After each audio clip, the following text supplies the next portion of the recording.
ये कहानी आज से कई सौ साल पुरानी है।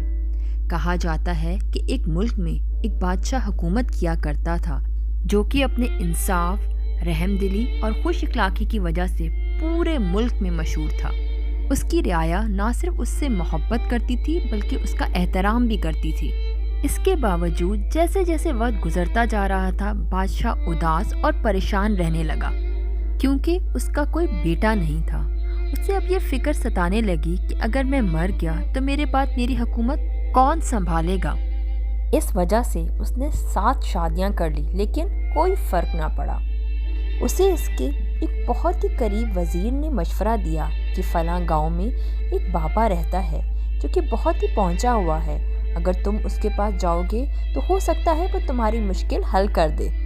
इस पर वो बादशाह बहुत ही खुश होता है और अगले ही रोज़ उस गांव का रुख करता है। जब वो उस बाबा के पास पहुंचता है और अपनी हाजत पेश करता है तो बाबा कहता है कि इसमें इतनी उदासी की क्या बात है, ये तो मेरे दाएं हाथ का काम है। तुम्हें अपनी बीवियों को लेकर किसी भी ऐसे दरख्त पे जाना है जहाँ पर बहुत से फल लगे हुए हों और मेरे दिए हुए तीर अपनी बीवियों को दे देना और कहना कि इनसे इन फलों को निशाना लगाएं और इन्हें नीचे गिरा दें। जिसका निशाना सही लगेगा उसके यहाँ बेटा होगा। बादशाह ये सुनकर बहुत ही खुश हो जाता है और अपनी बीवियों को तीर अंदाजी की काफ़ी मशक करवाता है। जब इसकी बीवियाँ अच्छी तरह से तीर अंदाजी को सीख लेती हैं तो इन्हें ये करीब ही के बाग में ले जाता है और एक ऐसा दरख्त दिखाता है जहाँ पर बहुत से फल लगे हुए होते हैं। वो डर भी रहा होता है लेकिन एक उम्मीद थी जो रोशन थी। सबसे पहले बारी इसकी सबसे बड़ी बीवी की होती है। उसका तीर बिल्कुल निशाने पे लगता है और फल नीचे गिर जाता है।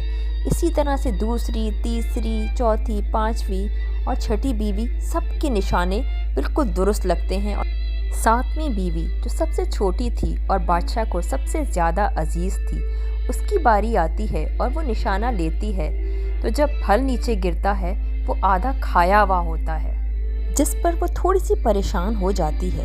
लेकिन इसके अलावा पूरे महल में खुशी का समा होता है। देखते ही देखते कई महीने गुजर जाते हैं और बादशाह के 7 बेटे पैदा हो जाते हैं। वो अपने 7 बेटों को देखने के लिए अलग अलग करके उनके कमरों में जाता है। जब वो अपने सबसे आखिरी वाले बेटे को देखने के लिए जाता है तो हैरान रह जाता है क्योंकि वो आधा इंसान और आधा गुलहरी होता है, क्योंकि वो आधा फल एक गुलहरी ने खा लिया होता है। इस मुनासबत से वो अपने बेटे का नाम नोलू रखता है क्योंकि सिंधी ज़बान में गुलहरी को नोहिड़ो कहते हैं। वक्त गुजरता जाता है और ये 7 भाई जवान हो जाते हैं। नोलू के 6 भाई इंतहाई खूबसूरत, बहादुर और निडर होते हैं, जबकि नोलू सबसे छोटा होता है कद में। लेकिन नोलू अपने बाप का सबसे पसंदीदा होता है अपने इखलाक की वजह से। ये 7 भाई अपने बाप से इजाज़त लेकर जंगल शिकार करने के लिए जाते हैं। 7 भाइयों के लिए बड़े बड़े घोड़े तैयार होते हैं, जबकि नोलू बेचारे के लिए एक बिल्ली, क्योंकि उसका कद बहुत छोटा होता है और तलवार के बजाय उसे एक छुरी दी जाती है। और यूं ये 7 भाई शिकार के लिए रवाना होते हैं। लेकिन मैं आपको एक बात बताती चलूं कि नोलू के भाई बहुत ही खुदगर्ज होते हैं, जबकि नोलू उनसे बहुत मोहब्बत करता है। रास्ते में जब नोलू के भाइयों को भूख लगती है तो नोलू को दरख्त पर चढ़ा देते हैं और जब तक इनका पेट नहीं भर जाता वो इनके लिए फल तोड़कर नीचे फेंकता रहता है और वो नोलू को बगैर बताए ही वहाँ से चले जाते हैं। नोलू जब नीचे आता है तो देखता है कि वहाँ पर तो कोई भी नहीं है। वो बेचारा घबरा जाता है और अपनी बेबसी पे रोने लगता है, लेकिन हिम्मत नहीं हारता। घोड़ों के पाँव के निशानों को देखते देखते आखिरकार अपने भाइयों से जा मिलता है और उनसे शिकायत भी करता है कि आप लोगों ने मेरा इंतज़ार नहीं किया और ना ही मेरे लिए कुछ खाने के लिए फल रखे।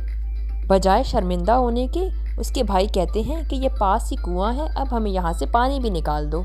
नोलू बेचारा कुएं में उतरने के लिए तैयार हो जाता है और अपने भाई को बाल्टी भर भर के पानी की पिलाता है, लेकिन फिर से इसके भाई इसको धोखा देके चले जाते हैं और ये बेचारा कुएं में बैठा रह जाता है। बड़ी मुश्किल से रस्सी को खींच खींच के ये ऊपर आ जाता है। अब अंधेरा छा गया होता है, तो अब किस तरह से ये अपने भाइयों तक पहुँचे, क्योंकि पहली दफ़ा तो ये घोड़ों के निशान को देखकर अपने भाइयों तक पहुँच गया था। ये बड़ा ही मायूस हो जाता है। अब ये बेचारा उदासी से अपनी बिल्ली पे बैठता है और उसे कहता है कि क्या तुम सूंघते हुए मेरे भाइयों तक मुझे पहुंचा सकती हो। बिल्ली बड़े ही प्यार से म्याऊं करती है और एक रास्ते की तरफ चल पड़ती है। और देखते ही देखते ये एक सुनसान जगह पर पहुंच जाते हैं, जहां पर एक बहुत ही डरावनी किस्म का घर बना हुआ होता है और इस घर के आगे 6 घोड़े खड़े हुए होते हैं। नोलू इन 6 घोड़ों को फौरन ही पहचान लेता है और दरवाजे पे दस्तक देता है। जब दरवाज़ा खुलता है तो अंदर से एक बहुत ही बदसूरत औरत दरवाज़ा खोलती है। नोलू उस औरत से पूछता है, क्या मेरे भाई आए हैं इधर? वो कहती है, हाँ आए हैं, तुम भी अंदर आ जाओ। वो औरत शक्ल से ही काफ़ी पुरस्रार लग रही होती है और उसके चेहरे पे एक मकरूर सी हंसी होती है जो नोलू की समझ से बाहर होती है। वो नोलू को खाना खिलाने के बाद कहती है कि जाओ जाके सो जाओ, और ये कहकर खुद बावर्ची खाने का रुख करती है। अभी नोलू की आंख ही लगी होती है कि उसे बावर्ची खाने से छुरी तेज करने की आवाज़ आती है और कुछ गुनगुनाने की भी। जब नोलू बावर्ची खाने का रुख करता है तो वो औरत ज़ोर ज़ोर से गा रही होती है कि आज तो मैं खूब पेट भर कर खाऊंगी, इन 7 भाइयों को पकाऊंगी, कुछ को कच्चा और कुछ को पका के खाऊंगी और नोलू को तो चटनी लगा के खाऊंगी। इस पर नोलू भी उसे गाकर ही जवाब देता है, काती ना कुलकाए नोलू जाग दो जवान, यानी कि तुम छुरी को तेज़ मत करो, नोलू जागा हुआ है। इसके बाद नोलू जल्दी से बावर्ची खाने का दरवाज़ा बाहर से बंद कर देता है और अपने भाइयों को उठाता है ताकि वो जल्दी से रवाना हो जाएं और वो खुद भी इसके बाद वहाँ से रवाना हो जाए। इसके भाई जल्दी जल्दी उठते हैं और अपने तेज़ रफ्तार घोड़ों पर भाग जाते हैं। बेचारा नोलू फिर से पीछे रह जाता है। वो पूरी रात सफ़र करता रहता है लेकिन अपने भाइयों तक नहीं पहुंच पाता। आहिस्ता आहिस्ता रोशनी फैलने लगती है। नोलू को बहुत प्यास लग रही होती है। थोड़ी देर चलने के बाद उसे एक तालाब नज़र आता है। वो जैसे ही उस तालाब से पानी पीने लगता है उसे रोने की आवाज़ आती है। जब वो अपनी नज़र दौड़ाता है तो उसे एक छोटी सी परी नज़र आती है जो रो रही होती। नोलू जब उससे रोने की वजह पूछता है तो वो बताती है कि मेरे पर जो हैं वो ज़ख्मी हो गए हैं, जिसकी वजह से मैं अपने घर वापस नहीं जा सकती। नोलू को वो परी बहुत ही अच्छी लग जाती है। वो उससे पूछता है, क्या तुम मेरे साथ मेरे महल चलोगी? ये सुनकर वो परी बहुत ही खुश हो जाती है और नोलू के साथ उसके महल जाने के लिए तैयार हो जाती है। जब नोलू महल पहुंचता है तो उसका बूढ़ा बाप उसे देखकर बहुत ही ज़्यादा खुश हो जाता है, क्योंकि उसके बाकी 6 भाई तो काफ़ी दिन पहले ही महल पहुंच चुके थे। नोलू को आए हुए काफ़ी दिन गुजर चुके होते हैं। वो इस परी के बारे में किसी को भी नहीं बताता। एक दिन इनका बाप इन 7 भाइयों को अपने दरबार में बुलवाता है और अपनी ख्वाहिश का इजहार करता है। वो उनसे कहता है कि अब मैं बूढ़ा हो गया हूँ, मैं चाहता हूँ कि तुम लोग अब शादी कर लो। जब सब तुम एक लड़की को पसंद कर लोगे जिसकी होने वाली बीवी सबसे ज़्यादा हुनरमंद होगी, उसको मैं अगला बादशाह बना दूंगा, क्योंकि बहादुर तो तुम 7 ही हो, मैं तुम में से किसी एक को नहीं चुन सकता। इसके बाद तुम लोगों की मैं शादी बहुत ही धूमधाम से करवाऊंगा। सब भाई इस पे राज़ी हो जाते हैं। 6 भाई इसी कोशिश में लगे होते हैं कि उन्हें अच्छी से अच्छी लड़की मिले। उन 6 को ये भी यकीन होता है कि बादशाह तो हम 6 में से कोई बनेगा, क्योंकि नोलू तो इतना छोटा सा बदसूरत से है, इससे कौन शादी करेगा। सब भाई अपने लिए लड़कियां तलाश कर रहे होते हैं, जबकि नोलू अपने कमरे में जाके ऊंधी मंजी करके सो जाता है। ऊंधी मंजी से मुराद चारपाई उल्टी करके। परी अब जिसके पर काफ़ी बेहतर हो गए होते हैं, वो नोलू से पूछती है कि तुम ऊंधी मंजी करके क्यों सो रहे हो। जब वो वजह बताता है तो वो उसे कहती है कि तुम परेशान मत हो, सब कुछ ठीक हो जाएगा। आखिरकार मुकाबले का दिन आ जाता है। सारे भाई तैयार होकर बादशाह के दरबार पहुंच जाते हैं। वहां जाकर उन्हें पता चलता है कि इस मुकाबले में 5 मराहिल होंगे। जिसकी बीवी सबसे ज़्यादा मरहलों में जीत जाएगी वो आखिरकार फतेहयाब कहलाएगी और उसके शौहर को बादशाह बना दिया जाएगा। सबसे पहले मरहला खाना पकाने का होता है। जो सबसे अच्छा खाना पकाएगी वो पहला मरहला जीत जाएगी। नोलू ये सुनते ही अपने कमरे में जाकर फिर से ऊंधी मंजी करके सो जाता है। پری پھر سے آتی ہے اور پوچھتی ہے کہ کیا مسئلہ ہے بھائی، کیوں پریشان ہو؟ وہ اسے بتاتا ہے کہ تمہیں تو کھانا پکانا ہی نہیں آتا اور یہ مرحلہ کسی اور بھائی کی بیوی جیت جائے گی، جس پر وہ اسے کہتی ہے کہ پریشان مت ہو، سب کچھ ٹھیک ہو جائے گا۔ ایک بڑا سا دسترخوان لگایا جاتا ہے اور بڑے بڑے شہر کے باورچیوں کو بلایا جاتا ہے۔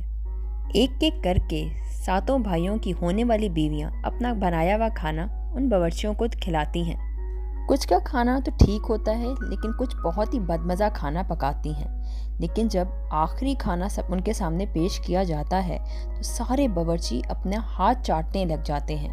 تو یوں پہلا مرحلہ نولو جیت جاتا ہے۔ دوسرا مرحلہ کڑھائی کا ہوتا ہے کہ کون سب سے اچھی کڑھائی کرے گا۔ جب یہ نولو سنتا ہے تو پھر اپنے کمرے میں آ کے اوندھی منجی کر کے سو جاتا ہے۔ پھر سے پری اس سے پوچھتی ہے کہ کیا مسئلہ ہے، وہ اسے بتاتا ہے۔ اس پر پری اسے کہتی ہے کہ پریشان ہونے کی کوئی بات نہیں ہے۔ جب کاریگروں کے سامنے کڑھائی پیش کی جاتی ہے تو یہ مرحلہ بھی پری جیت جاتی ہے۔ اس پر سارے بھائی پریشان ہونے لگتے ہیں کہ اس چھوٹے سے نولو کو کہاں سے اتنی ہنرمند عورت مل گئی۔ تیسرا مقابلہ خوبصورتی کا ہوتا ہے کہ دیکھا جائے کس کی ہونے والی بیوی سب سے زیادہ خوبصورت ہے۔ یہ سن کر نولو پھر سے اپنے کمرے میں آتا ہے، اوندھی منجی کر کے سو جاتا ہے۔ پری پھر سے پوچھتی ہے کہ اب کیا مسئلہ ہے، تو وہ اسے بتاتا ہے کہ اب تو تمہیں اپنی شکل دکھانی پڑے گی اور سب کو تمہاری حقیقت پتہ چل جائے گی کہ تم تو ایک انسان نہیں بلکہ پری ہو۔ اس پر پری پھر سے اسے دلاسا دیتی ہے کہ پریشان نہ ہو۔ جب دربار لگتا ہے اور ہر ایک کی دلہن کا گھونگھٹ اٹھا کر دیکھا جاتا ہے تو ہر کوئی ایک دوسرے سے بڑھ کر حسین ہوتی ہے۔ اس مقابلے میں تو سارے 6 بھائیوں کو بالکل یقین ہوتا ہے کہ یہ تو ہم ہی جیتیں گے، اور پیچھے نولو بالکل اداس کھڑا ہوا ہوتا ہے کیونکہ اسے پتہ ہوتا ہے کہ پری کی حقیقت سب کے سامنے کھل جائے گی۔ لیکن جب آخری والی کا گھونگھٹ اٹھایا جاتا ہے تو وہ سب سے زیادہ حسین ہوتی ہے۔ وہ اتنی حسین ہوتی ہے کہ نولو بھی دیکھ کے پریشان ہو جاتا ہے۔ وہ تو کہتا ہے یہاں پہ ایک پری تھی، یہ اچانک انسان کیسے بن گئی؟ اور یوں نولو 3 مقابلے جب جیت جاتا ہے تو اس مقابلے کو ختم کر دیا جاتا ہے کیونکہ وہ 5 میں سے 3 مقابلے جیت چکا ہوتا ہے۔ نولو چھپکے سے پری سے پوچھتا ہے کہ یہ اچانک تم انسانوں کے روپ میں کیسے آ گئی؟ تو وہ اسے بتاتی ہے کہ میں پریوں کی ملکہ ہوں اور میرے پاس یہ طاقت ہے کہ میں انسانوں کی شکل اختیار کر سکتی ہوں۔ یوں نولو اور اس پری کی شادی آپس میں ہو جاتی ہے اور وہ اس ملک کا بادشاہ بھی بن جاتا ہے اور ہر کوئی ہنسی خوشی رہنے لگتا ہے۔ یہ سچ ہے کہ سچ کی ہمیشہ فتح ہوتی ہے۔ آئی ہوپ آپ کو یہ میری ویڈیو ضرور پسند آئی ہوگی۔ کامنٹ سیکشن میں اپنی رائے کا ضرور اظہار کیجیے گا۔ اب آپ سے نیکسٹ ویڈیو میں نیکسٹ ٹاپک کے ساتھ ملاقات ہوگی۔ تب تک اللہ حافظ، اپنا خیال رکھیے گا۔